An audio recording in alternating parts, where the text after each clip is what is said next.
আজকে আমি একটা নতুন রেসিপি নিয়ে আপনাদের সঙ্গে শেয়ার করব বলে চলে আসছি।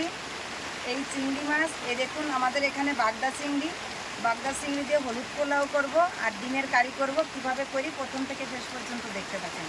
আজকে আমাদের এখানে প্রচুর পরিমাণে বৃষ্টি হচ্ছে, এত বৃষ্টি হচ্ছে যে আমার রান্নাঘরের অবস্থা খুবই খারাপ। কারণ এখানে তো অনেক নিচু জায়গা, একটুখানি বৃষ্টি হলেই জল বেঁধে যায়। তো আমি আজকে বৃষ্টির মধ্যে এই রেসিপিটা করতে চলে আসলাম। এই বৃষ্টির মধ্যে সবাই তো খিচুড়ি সবাই খুব পছন্দ করে।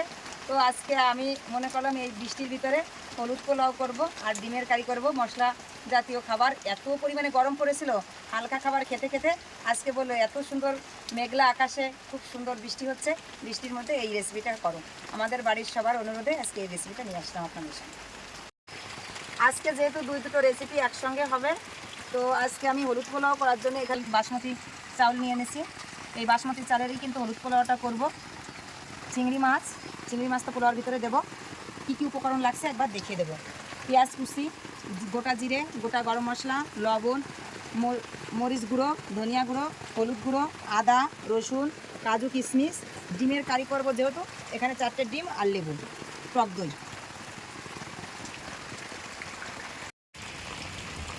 চিংড়ি মাছটা কেটে নেব। এই চালটা কিন্তু আমি একটু ভিজিয়ে রাখছি। এই চালটা ভিজিয়ে না রাখলে কিন্তু একবারেই ধুয়ে সরাসরি রান্না করা যাবে না, এই জন্য একটু জল দিয়ে ভিজিয়ে রাখছি। রান্না করার জন্য তো আমি কড়াইটা চাপিয়ে দিলাম, উনুনটাও ধরিয়ে নিয়েছি। কড়াইতে দিয়ে দিচ্ছি জল। আমি প্রথমে ডিমের কারিটা করে নেব। ডিমটা সিদ্ধ করব দেখে জলটা দিয়ে দিচ্ছি। ডিমটা সিদ্ধ করার জন্য জলের ভিতরে দিয়ে দিচ্ছি একটু লবণ। লবণ দিয়ে ডিম সিদ্ধ করলে খোসাটা সুন্দর মতো উঠে যাবে। খোসা ওঠার সময় কোনো ঝামেলা হবে না। একে একে সব ডিমগুলো আমি দিয়ে দিচ্ছি। এই ডিমটা একটু ঢাকা দিয়ে সিদ্ধ করে নেব। ভাই মাছ কটা খুবই সুন্দর, মাছ কটা কেটে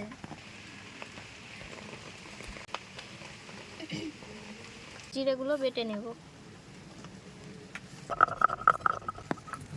আজকে সবাই মিলে চলে আসছি, সবাই মিলে একসঙ্গে রান্না করছি। আর বৃষ্টি তো হচ্ছে, খুব ঠান্ডা। অন্যদিন ভিডিও করতে বা রান্না করতে অনেক কষ্ট হয়, তো আজকে অনেক ভালো লাগছে। আজকে ওয়েদারটা অনেক ঠান্ডা, এই জন্য কাজ করতে খুব কষ্টকর হচ্ছে। তারপরে তোমাকে কষ্টের কাজটা দিছি বাটাবাটির জন্য। দেখো কি মজা। ডিমটা আমার সিদ্ধ হয়ে গেছে, এবার আমি ডিমটা ঢেলে নেব। জিরাটা আমার বাটা হয়ে গেছে, এবার আদাটা বেটে নেব। আজকের ডিমটা আমি এইভাবে কেটে নেব, কেটে নিয়ে কারি করব। ছুরির কাজ খুন্তি দিয়ে করছি। এবার রসুনগুলো বেটে নেব।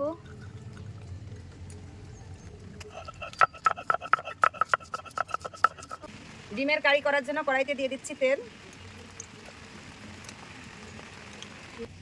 তেলটা গরম হয়ে গেছে, তেলে দিয়ে দিচ্ছি দারচিনি, এলাচ,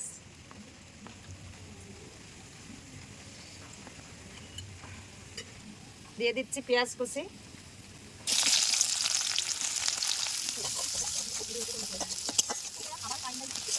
হয়ে গেছে, এই পেঁয়াজ ভাজার মধ্যে দিয়ে দিচ্ছি আমি রসুন বাটা,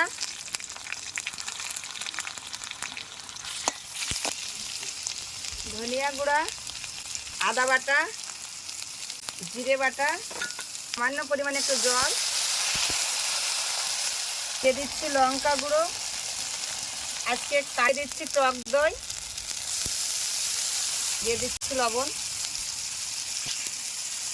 সব মশলাই দেওয়া হয়ে গেছে। মশলাগুলো এবার একসাথে ভালো করে কষে নেব। হলুদ গুঁড়ো, সব মশলাগুলো একসাথে দেওয়া হয়ে গেছে, এবার সুন্দর করে কষে নেব। মশলাটা কষা হয়ে গেছে, দেখুন মশলা থেকে তেল ছেড়ে দিয়েছে। এবার এই মশলার মধ্যে আমি দিয়ে দিচ্ছি একটু জল।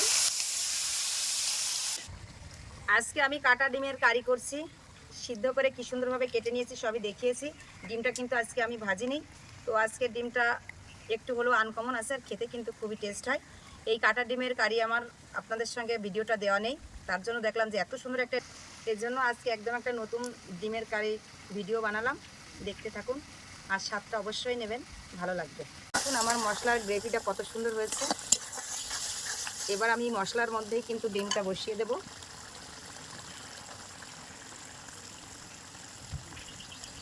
এই মশলার সঙ্গে আমি আলতোভাবে ডিমটা সুন্দর করে নেড়ে মিশিয়ে নেব।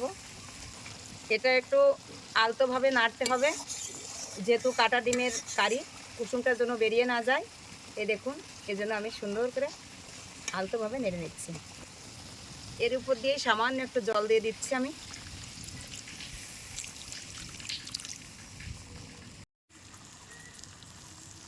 ডিমের কারিটা আমার হয়ে আসছে। এবার আমি বেটে রাখা গরম মশলা দিয়ে নামিয়ে নেব। ঠিক আছে, এবার আমি ঢেলে নিচ্ছি।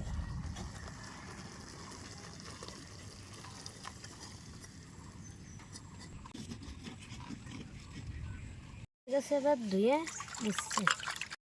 ধোয়া হয়ে গেছে, মাছটা তুলে নিচ্ছে। চালটা আমি 1 ঘন্টা ভিজিয়ে রেখেছিলাম, এবার আমি ধুয়ে নেব। এই চালটা কিন্তু 1 ঘন্টায় ভিজিয়ে রাখতে হবে, না হলে কিন্তু রান্না করার সময় এমনি উপর থেকে গা মেলে যাবে, কিন্তু ভিতরে মাছ থেকে যাবে, শক্ত থাকবে। আকাশের ভিউটা দেখলে চোখ জুড়িয়ে যাচ্ছে। দেখুন কি সুন্দর আকাশের ভিউ। হলুদ পোলাও রান্না করার জন্য আমি এই চালের মধ্যে দিয়ে দিচ্ছি ঘি। ঘিটা একটু বেশি করেই দিব।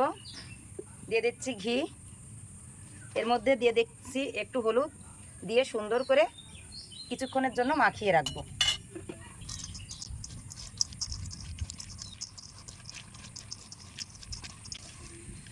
আলতো হাতে মাখাতে হবে চালটা, কারণ চাল ভিজে গেলে তো অনেকটা নরম হয়ে যায়, তাহলে কিন্তু ভেঙে যাবে। একদম আলতো হাতে মাখিয়ে 10 মিনিটের জন্য আমি রেখে দেবো। রেখে এদিকে যে চিংড়ি মাছটা দেবো, সেই মাছটার মশলা করে নেব। একটু ঢাকা দিয়ে রেখে দেবো। কড়াইতে দিয়ে দিচ্ছি তেল। এই তেলের মধ্যেই দিয়ে দিচ্ছি একটুখানি ঘি। চিংড়ি মাছটা মাখিয়ে নিচ্ছি। দিয়ে দিচ্ছি লবণ, দিয়ে দিচ্ছি হলুদ গুঁড়ো, দিয়ে দেবো লেবুর রস,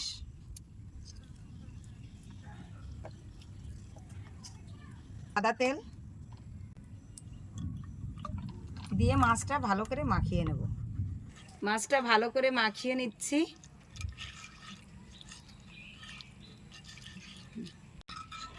কড়াইতে দিয়েছি তেল, মাছটা ভেজে নেব।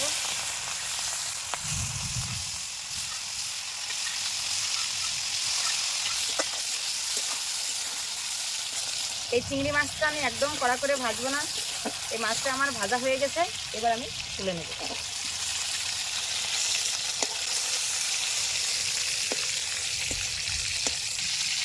চিংড়ি ভাজা তেলের মধ্যে দিয়ে দিচ্ছি গোটা গরম মশলা আর এলাচ, দারচিনি এলাচ। এই তেলের মধ্যে দিয়ে দিচ্ছি আমি কাজু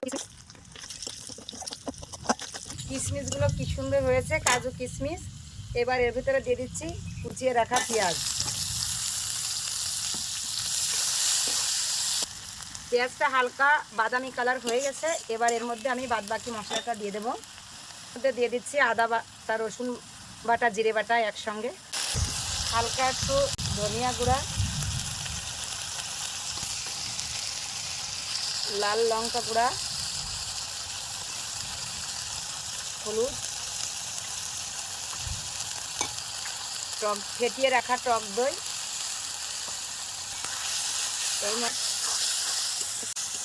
এই মশলার উপরে দিয়ে দিচ্ছি আমি আর একটুখানি ঘি। এ দেখুন, এই মশলাটাও কিন্তু আমার কি সুন্দর তেল ছেড়ে দিচ্ছে। কাজু কিশমিশটা ভেজে মিশে রেখে সব মশলা থেকে একটা আলাদা ফ্লেভার আসছে। এবার আমার মাখিয়ে রাখা যে চালটা ছিল, এই চালটা মশলার মধ্যে দিয়ে দিচ্ছি। হাত দিয়ে আস্তে আস্তে তুলে দিয়ে দেবো।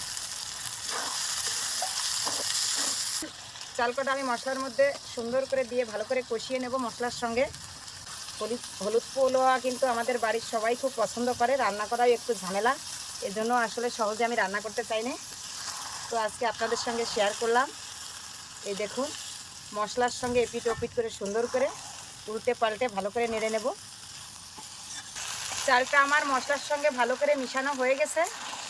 এবার আমি একটু গরম জল করে, এই কড়াইতে দিলে তো আমার ধরবে না, আমি রাইস কুকারের প্যানে বসিয়ে দেব। এটা আমি নামিয়ে রাখবো। এ দেখুন, আমার পোলাওটা জল ফুটে গেছে। এবার আমি চালটা দিয়ে দিচ্ছি। জলটা ফুটছে, এবার মশলা দিয়ে চালটা করে রেখেছিলাম এটা ঢেলে দিচ্ছি।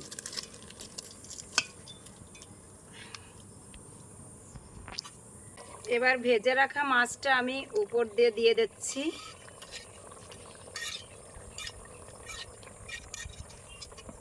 পোলাওটা প্রায় আমার হয়ে আসছে। এবার এর ভিতরে দিয়ে দিচ্ছি চিনি, উপর দিয়ে একটুখানি চিনি ছড়িয়ে দিলাম, দিয়ে একটু ঢাকা দিয়ে দেব। দেখি ঢাকনাটা খুলে আমার পোলাওটা কেমন হয়েছে, দেখুন কি সুন্দর। একটুখানি নাড়া দিয়ে দেখবো কেউর সাথে কেউ লেগেছে কিনা। এই দেখুন একদম ঝরঝরে চিংড়ি মাছগুলো কি সুন্দর। এর উপর দিয়ে একটুখানি ছড়িয়ে দিচ্ছি আমি ঘি ছড়িয়ে হালকা একটু ঢাকা দিয়ে রাখবো, যাতে ঘিয়ের সেন্টটা পোলাওর সঙ্গে ভালো করে মিশে যায়। দিয়ে এগুলো ঢাকা দিয়ে দিচ্ছি। হয়ে গেল আমার হলুদ পোলাও। এবার আমি নামিয়ে নেব। পোলাওটা নামিয়ে নিচ্ছি। রান্নাটা আমার হয়ে গেছে। ও খাবে, ওখানে বসে খাবে না, যেহেতু হালকা হালকা একটু একটু বৃষ্টি পড়ছে। এই বৃষ্টি ভেজার মধ্যে নাকি আজকে দাঁড়িয়েই খাবে।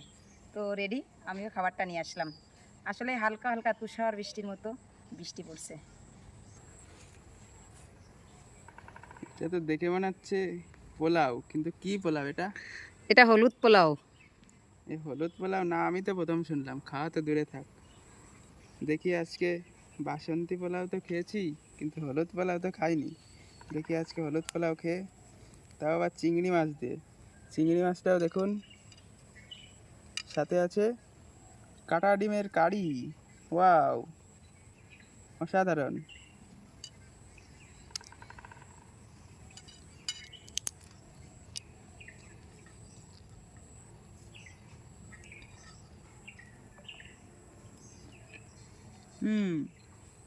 আসলে অনেক সুস্বাদু হয়েছে। সাথে চিংড়ি মাছ আছে তো, বাগদা চিংড়ি, আমার অনেক ফেভারিট ছিল।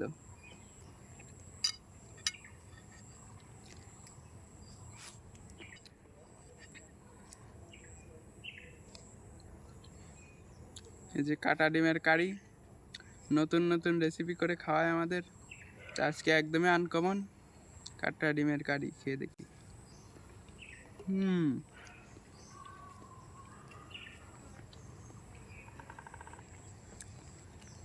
তো কাটা ডিমের কারিটাও অনেক সুন্দর হয়েছে।